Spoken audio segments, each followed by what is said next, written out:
We got some real life drama and these are your stories. First one wants to be left anonymous. Girl, do I have a story for you? You've already got me. That's all I need to hear. I'm so excited. Keeping this anonymous because this literally just happened yesterday, so it is fresh, but you know I have to spill the tea for you. So I matched with this guy on a well-known dating app in May 2024. We will call him Greg.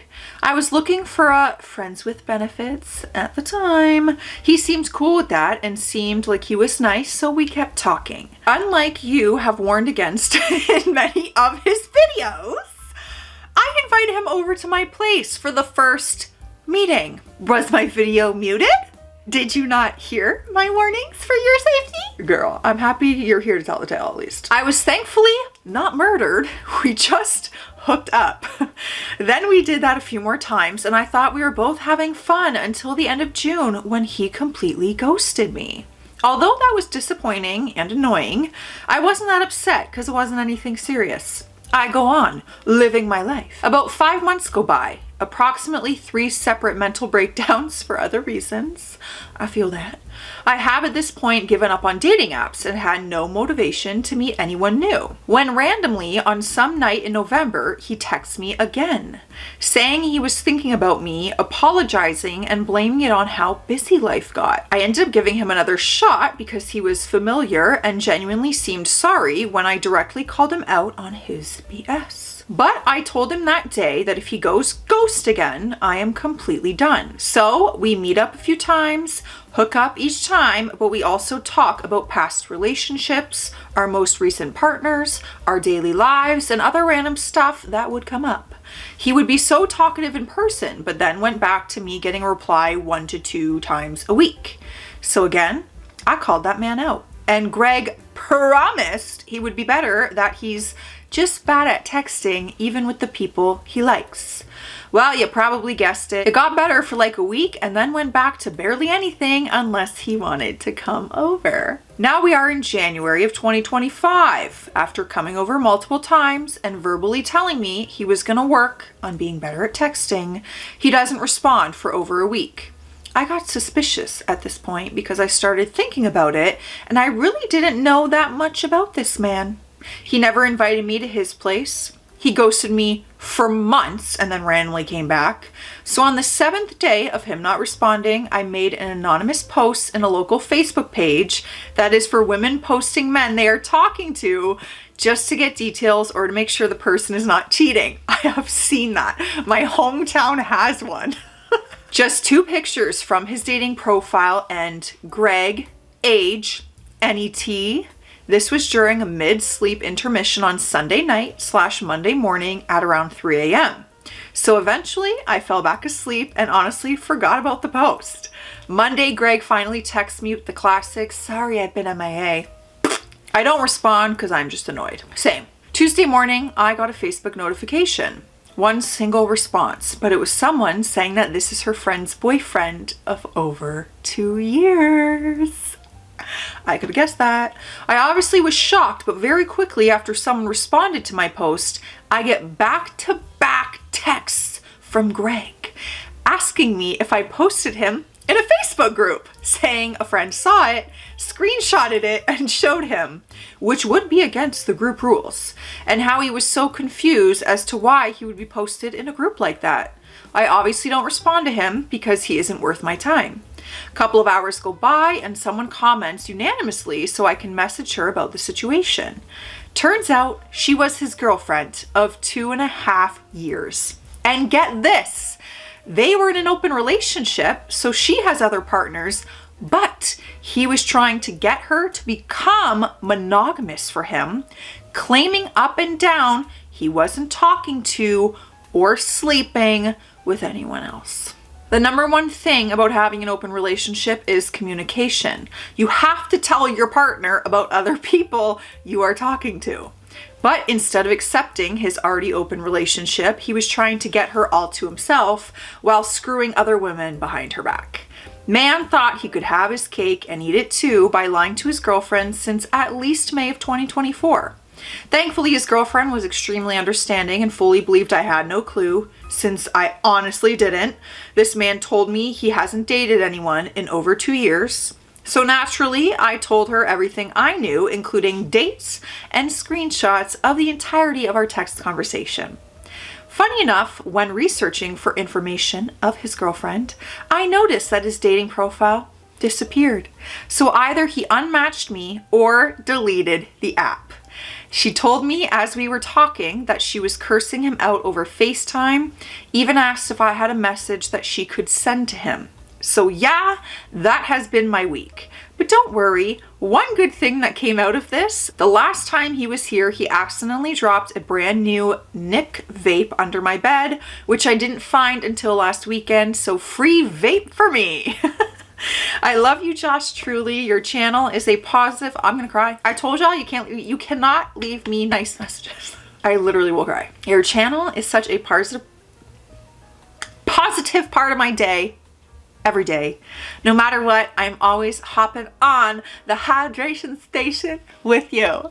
Guys, I literally will cry. It makes me so emotional. I swear.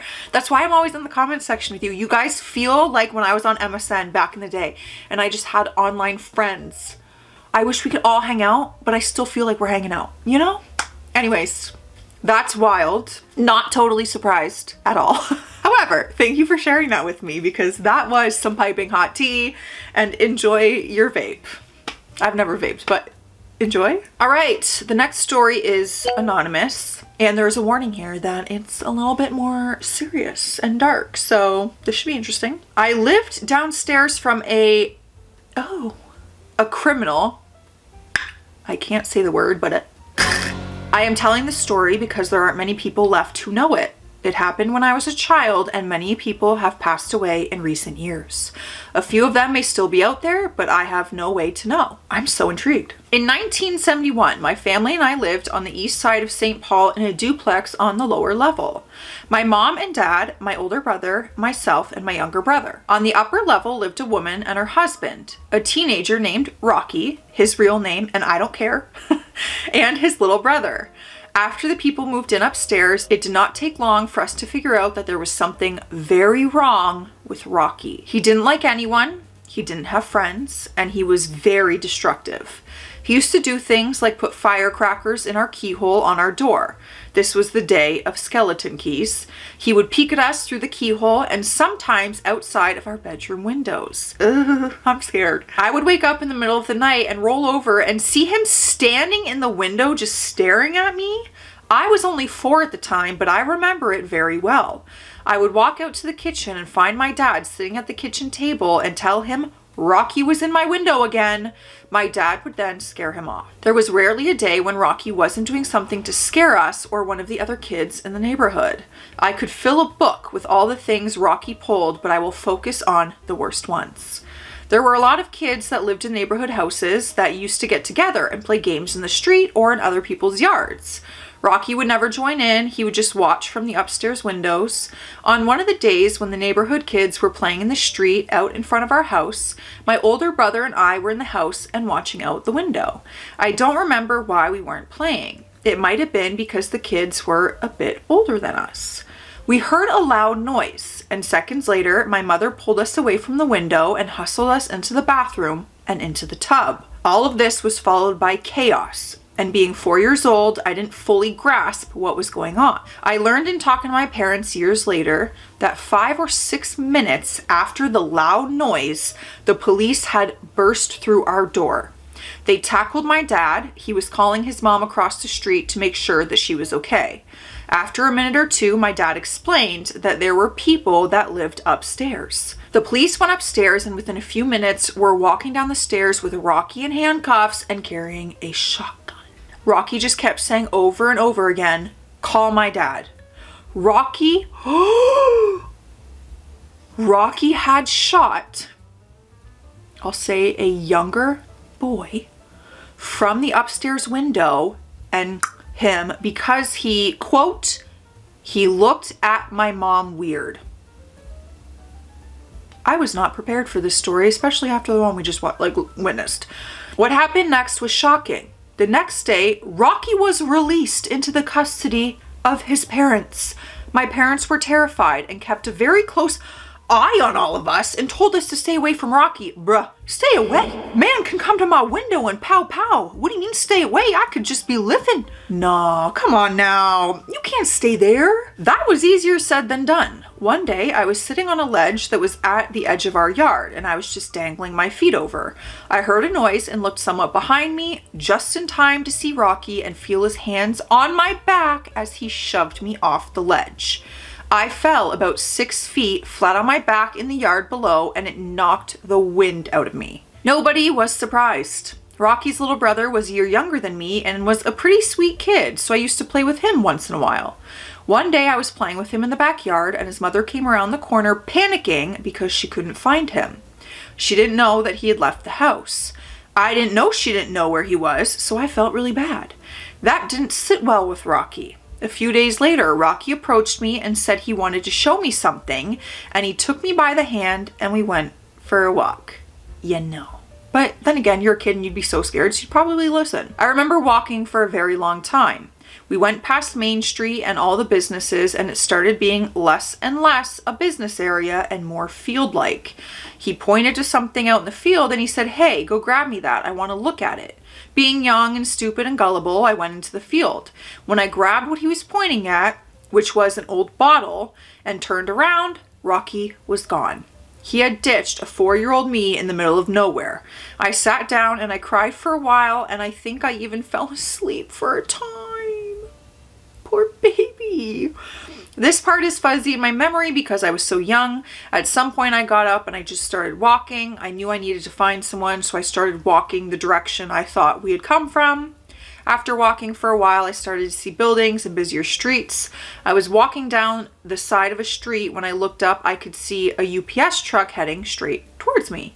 The driver stopped on the brakes and came running out of the truck. She was a woman, and I guess in her late 30s or early 40s, blonde and tanned, and she had a UPS uniform on. I was crying, telling her that I was lost. It was a very different time back then.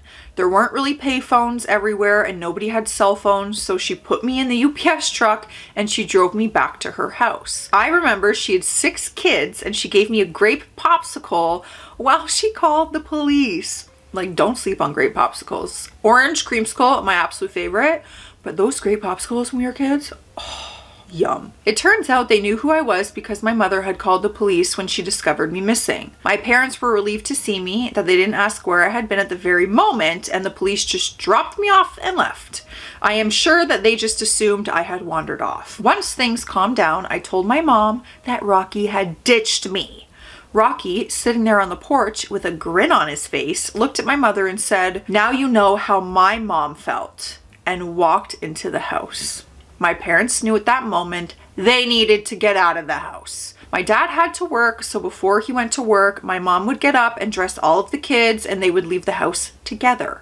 My dad would go to work and my mom would just start walking with us. There was a pretty well-known motorcycle club who used to hang out on the other side of the alley, and they sort of looked out for my mom because they knew what the situation was. We would walk all day long while my dad was gone. That's crazy. My mom would walk with us to downtown St. Paul and we would go to museums and to parks and we just walked and walked. Keep in mind that my little brother was still young enough that he needed to be carried. I can't imagine how exhausting that must have been for her. A mother will do anything to protect her baby, okay? So will the father, I'm sure. I'm just speaking about mom. We would not come home until my dad was home from work. We did this for months while my parents looked for another place to live. We even did it in the winter. Strangely enough, one day Rocky and his family were just gone. They didn't even take much of their stuff with them. They were there in the morning and gone when my parents got home. My parents were convinced that he and his family were in the witness protection program. I often wonder where Rocky is now and if he's still even alive. I also wish I would have gotten the name of the UPS driver, because if she's alive still, I would want her to know that she saved me and that I think about her all the time. I remember her face and I remember her house and her children and that grape popsicle. That's wild. I am so glad you guys are all safe, got out of there, they're gone. So I guess you didn't even have to get out of there. They were gone so you could stay. What a wild and terrifying story. I need a sip of water after that, so you know what time it is. We're hydrating today. Hydrate with whatever you will. but I will suggest taking a sip of water, okay? In between.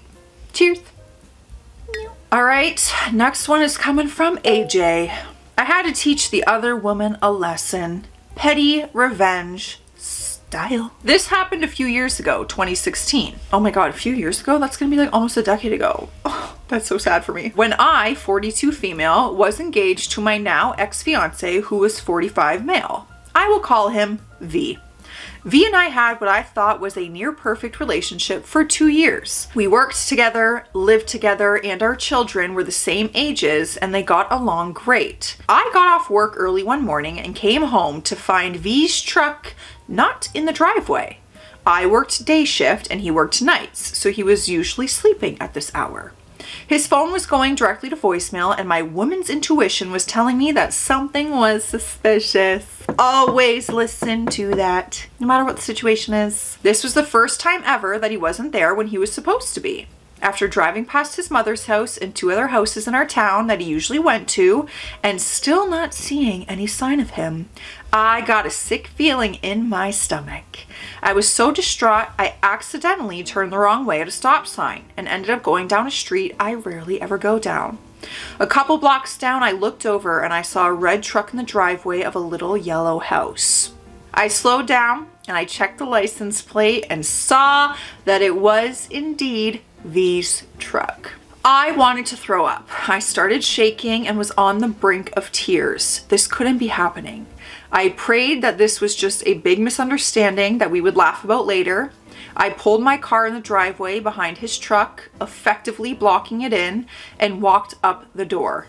Not really having a plan in mind for what I was going to do, I raised my arm to knock on the door. My arm froze before the first knock. I changed my mind, oh man, and proceeded to make the first of several mistakes I made that day.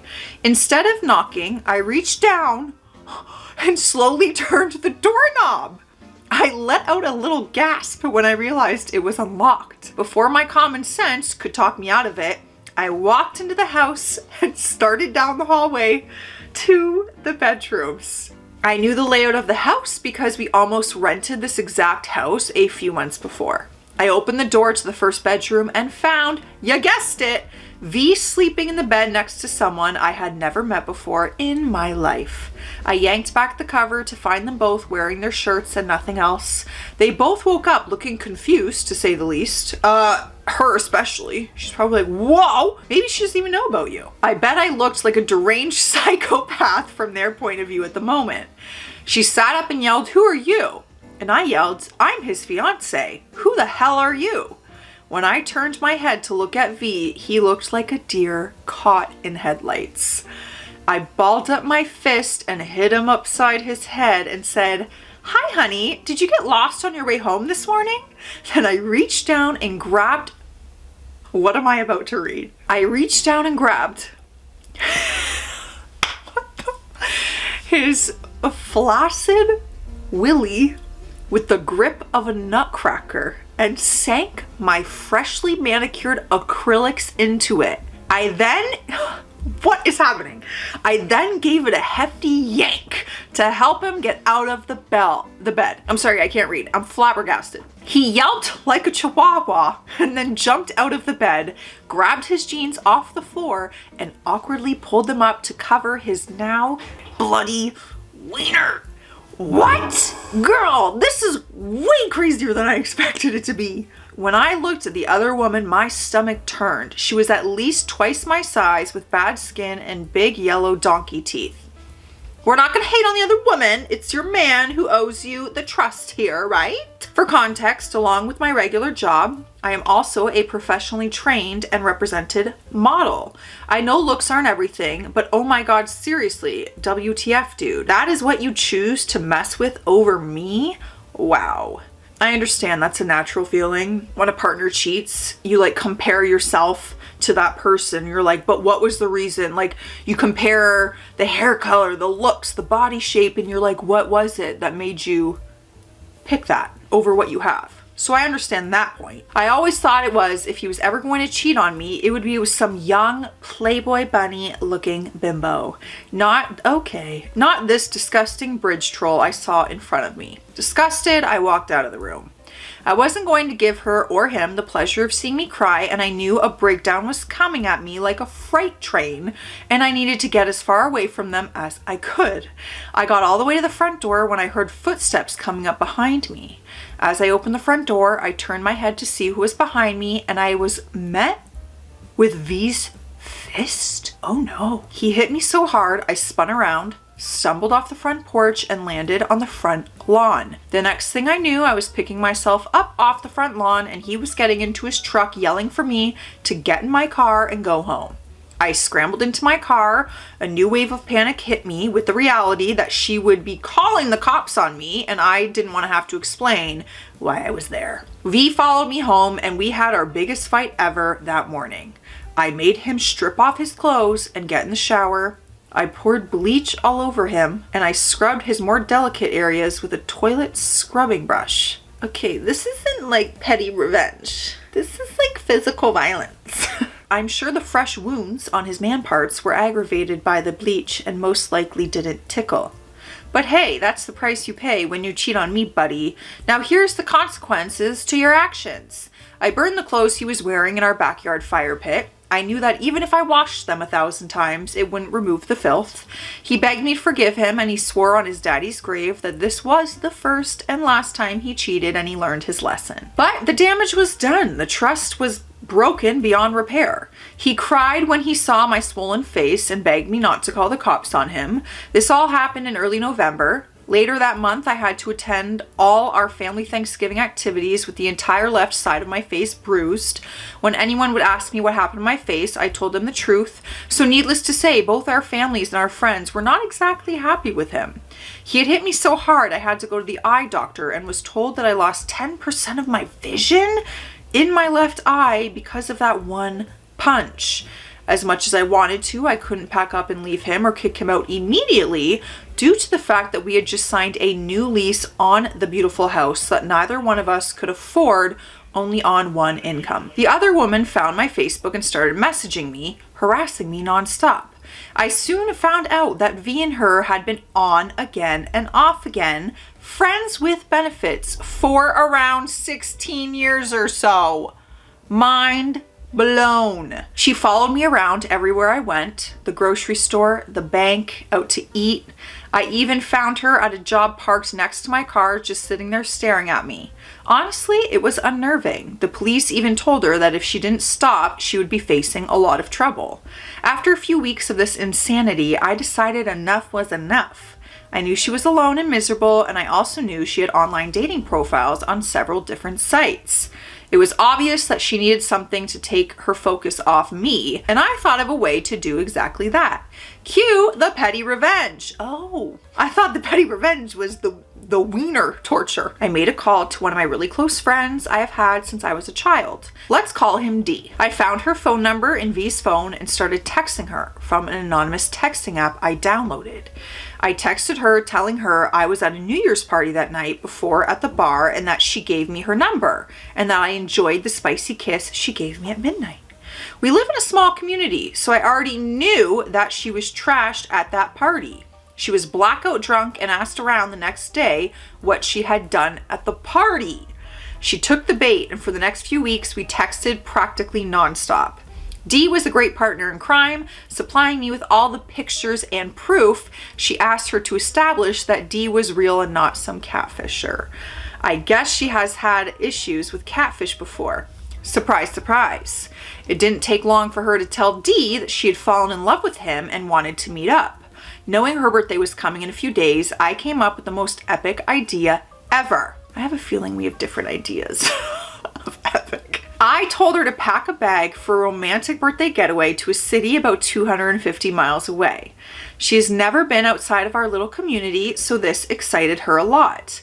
I then showed her screenshots of the tickets I had purchased for her favorite band that had just happened to be performing in that city.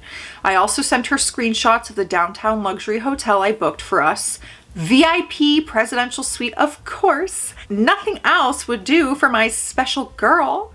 I just love Google. It made all these receipts so easy to convince her that it was the real deal. Now I know that she has lived dirt poor her entire life. She lived on government assistance and was unemployed 99% of her life. She had never even stayed in a motel fancier than a Super 8, and she was almost 50 years old. I described to her in great detail the reservations for her special birthday dinner at the city's most exclusive restaurant and sent her a map of a local designer boutiques so that she could have unlimited access to Dee's Platinum Visa card that has no limit. I also showed her the appointments I made for her to be pampered and spoiled at the spa and salon that the hotel provided exclusively for their VIP guests. This is so much. To say she was excited for this trip would be an understatement. When the day finally arrived, the plan was to meet up at her favorite steakhouse across town from where she lived. Her sister dropped her off with 2 big suitcases she had packed to maximum security for a weekend getaway. She sent pictures asking if she had packed enough for a 3-day, 2-night trip. Yeah, for her and 7 other people too, lol. She told me they weighed around 40 to 45 pounds apiece. Remember this fact for later. I messaged her telling her I was running about 15 minutes late, and I told her to go ahead and get a table for us and for her to order for both of us. I pulled up the menu online and had her order the most expensive dish they had. And of course, we had to get a couple of their $25 margaritas too. I mean, this is a very special occasion, so we gotta live it up. And to hell with how much everything costs, because it's only money, right? She gives the waitress both orders and starts sipping on her first margarita while she waits for her man to join her. Dee explained to her that he owns and runs his family business, and it is bringing the money in like crazy, and that's why he is going to hire her to help in the office because his secretary needs help. Guys, like, are y'all bored though? I get it. Your man cheated. You want revenge. She, was not kind to you either. But like, you and your friend, like, I wouldn't even have the energy for this, and I've been cheated on. I wouldn't have the energy. Dee's executive job comes with a big fat wallet, and he is just entirely too busy to spend all of his money. So that is why on Monday of next week, he's adding her to his bank account, so she will be able to buy anything she needs for herself or anything for the house that they will be sharing together. It's on her for believing all of this nonsense then. Dee told her he hopes his 6-bedroom, 5-bathroom horse ranch will be a suitable home for her, and she can redecorate anything in it that she doesn't like. The company also owns 4 other homes that are located in the best vacation hotspots. And he is currently in the process of shopping for a private jet, because who flies commercials anymore, right? After about 45 minutes, she started frantically texting Dee where he was at, and is everything okay, and please be careful driving in the snow. It had started to snow while she was sitting at the steakhouse waiting for him to join her. I knew she had absolutely no money or a ride, and remember, she also had 2 40 to 45 pound suitcases to drag around too. As more time passes by, she keeps sending messages asking where he is and if everything is okay. She went through all 5 stages of grief in a matter of about 3 hours. After waiting another hour with no news from Dee, she realizes that she had been stood up. She also learned that she was responsible for the $175.86 bill at the steakhouse when she only had about $1.42 in her wallet. And she was going to have to walk approximately 3 miles to get home. It was snowing harder by now, and the temperature has dropped to around 18 degrees Fahrenheit. But better yet, the manager of the steakhouse is now watching her. He is pretty suspicious at this point after watching her order 2 meals and 2 margaritas and then sit alone for the next 2 hours, constantly on her phone and looking out the windows to the parking lot every few minutes. And the suitcases. It doesn't look good. I found out later that the steakhouse ended up taking her to court for the unpaid bill and won. After court costs and fines, she had a judgment for $512. I was also told that she became obsessed with trying to find Dee. She had deleted all of her online dating profiles and for several months lived with her delusional thinking that Dee would come back to her. Thank you for going on this adventure with me. It feels really good to finally get this off my chest. Well, I mean, I do welcome anything here. I was not expecting that though. I want to know your guys' opinion on that. For real. So I'll see you in the comment section. Stay classy out there. Stay sassy. I'll see you tomorrow.